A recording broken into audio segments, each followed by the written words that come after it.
warahmatullahi wabarakatuh. Sebelumnya perkenalkan, nama saya Lisa Amelia dari kelas SPI 2 angkatan 2020 dengan NIM 20410404026. Di sini saya akan sedikit menjelaskan tentang ekskavasi dan penelusuran data arkeologis.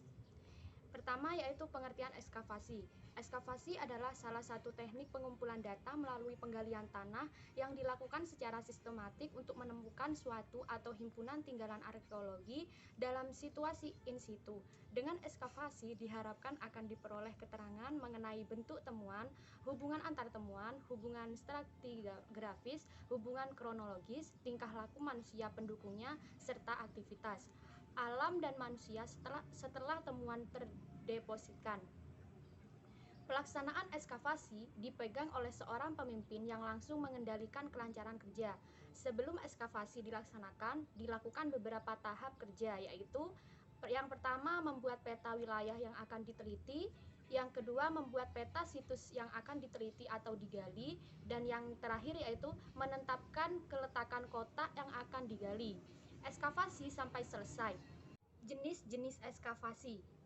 Dilihat dari tujuannya, ekskavasi dapat digolongkan ke dalam 4, yaitu yang pertama ekskavasi percobaan atau trial excavation, yaitu ekskavasi untuk memperoleh gambaran jumlah dan keragaman tinggalan ke dalam lapisan budaya dan jenis lapisan tanah.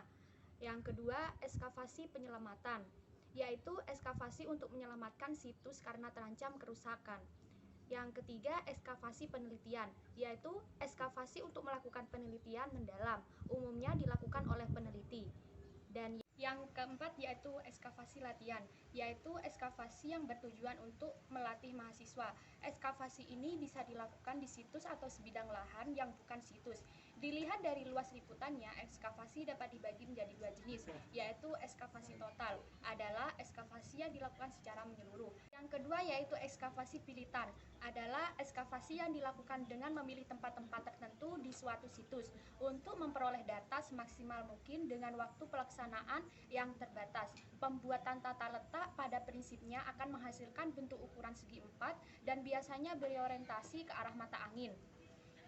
Ekskavasi darat. Dalam kegiatan ekskavasi terdapat 2 strategi ekskavasi yang masing-masing memiliki tujuan yang berbeda, yaitu vertikal untuk memilih periode dan lapisan-lapisan budaya.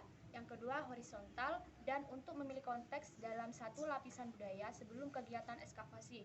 Dilakukan pembuatan tata letak kotak ekskavasi. Sistem ini memiliki 2 variasi, yaitu interrupted grid system, yaitu sistem penempatan kotak ekskavasi dengan interval tertentu, dan point system, yaitu sistem penempatan kotak ekskavasi di bagian tertentu pada sebuah kisi-kisi atau grid.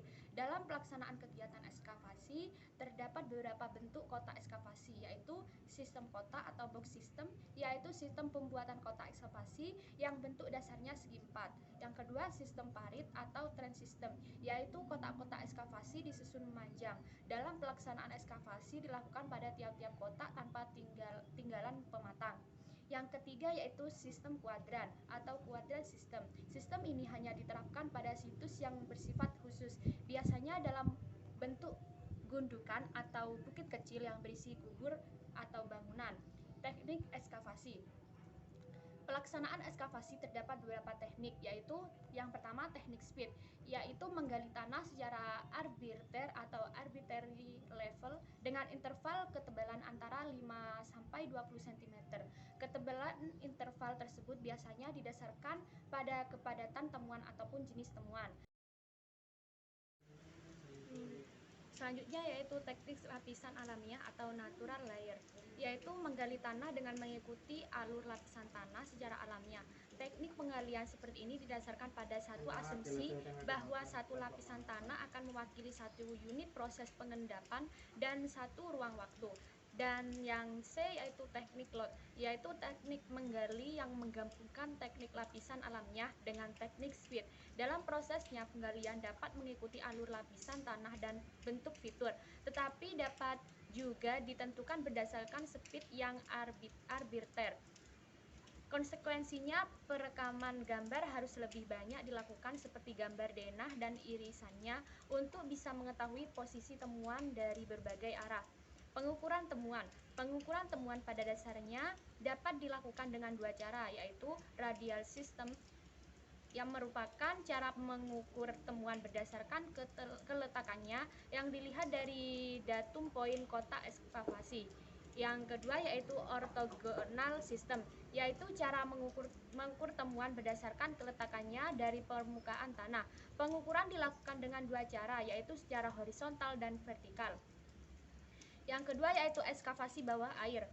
Sasaran penelitian arkeologi bawah air adalah tinggalan arkeologi yang tertutup oleh air dan hanya dapat diamati secara langsung dengan cara menyelaminya. Sistem ekskavasi. Berbagai sistem ekskavasi yang terdapat pada arkeologi darat sebenarnya dapat diterapkan untuk pelaksanaan ekskavasi bawah air, tetapi biasanya hanya diterapkan dua sistem, yaitu sistem garis sumbu atau baseline system dan sistem grid atau grid system. Penggunaan dua sistem ini disebabkan oleh berbagai keterbatasan yang dimiliki oleh arkeologi bawah air. Kedua sistem ekskavasi tersebut dapat dijabarkan sebagai berikut. A. Sistem garis sumbu atau baseline system.